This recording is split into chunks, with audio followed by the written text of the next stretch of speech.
Pada zaman dahulu, di kota Addis Ababa, hiduplah seorang pemuda bernama Arha, anak dari tanah Gurage yang bekerja sebagai pelayan saudagar kaya bernama Hapton Asey.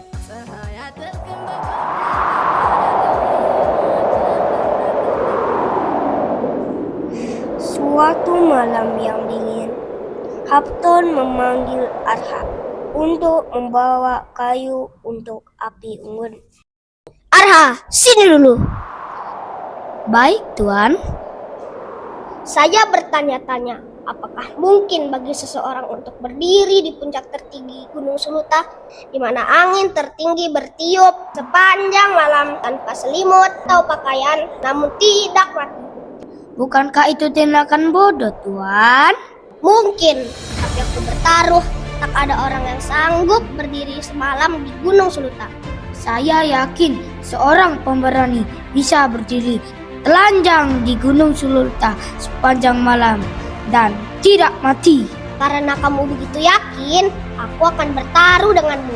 Jika kamu bisa bertahan di Gunung Suluta sepanjang malam tanpa makanan, minuman, atau pakaian dan sehelai kain apapun dan tidak mati, aku akan memberimu 10 hektar tanah dengan sebuah rumah dan ternak. Kalau begitu, besok malam aku akan melakukannya.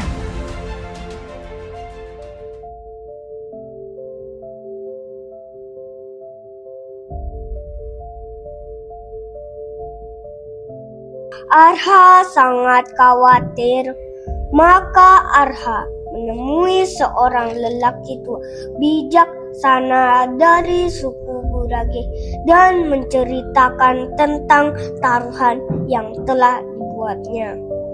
Pak Tua, saya ada taruhan dengan Pak Haptom. Aku akan membantumu sepanjang malam. Kamu harus memperhatikan cahaya api yang aku nyalakan. Jangan menutup matamu atau kegelapan menyelimutimu. Terima kasih Pak Tua atas bantuannya. Arha memberitahu Hapton bahwa dia sudah siap, dan pada sore hari Hapton mengirimnya di bawah pengawasan para pelayan lainnya ke puncak Gunung Suluta.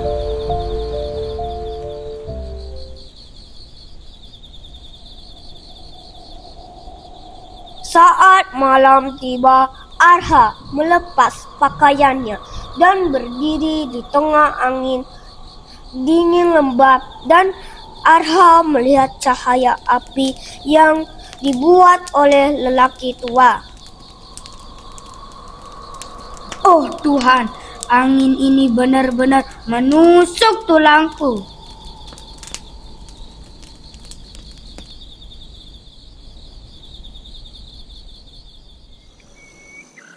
Keesokan harinya di rumah Hapton. Apakah dia bermalam tanpa makanan atau minuman atau pakaian? Ya, Tuan. Bagaimana kamu bisa melakukannya? Saya hanya melihat nyala api di bukit jauh di seberang lembah. Api menyelamatkanmu, kau kalah taruhan. Aku tidak akan memberimu tanah itu. Apakah kejujuran selalu kalah oleh kekuasaan? Arha sangat sedih dan pergi menemui temannya dari suku Gurage, si lelaki tua. Dan lelaki tua menyarankan membawa masalah ini ke hakim. Arha menceritakan masalahnya ke hakim. Begitu juga dengan Hapton dan pelayannya. Pak Hakim, saya ada taruhan dengan Pak Haptom. Syaratnya tanpa api dan kau kalah. Arha pergi dengan sedih.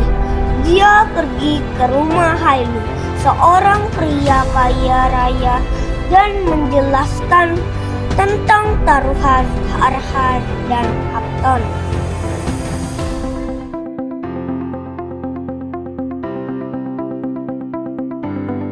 Jangan putus asa, aku akan mengurusnya. Tak semua hukum tinggal di buku, ada yang tinggal di hati manusia. Hailu mengirimkan undangan ke banyak orang di kota untuk datang ke pesta di rumahnya. Ketika hari pesta tiba, dari dapur tercium aroma masakan yang enak. Aroma makanan hanya menambah rasa lapar para tamu, tetapi makan tidak kunjung datang.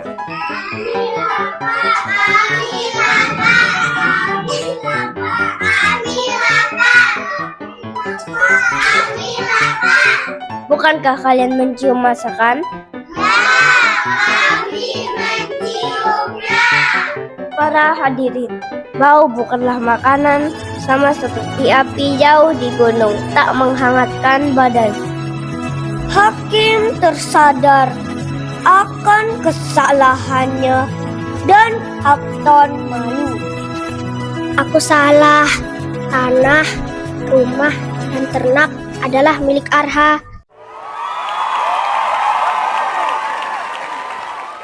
Pesan moral dari cerita ini adalah keadilan sejati lahir dari akal sehat dan hati nurani. Kekayaan tanpa kebijaksanaan hanya kehampaan.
ጎጃም ላይ ስንደርስ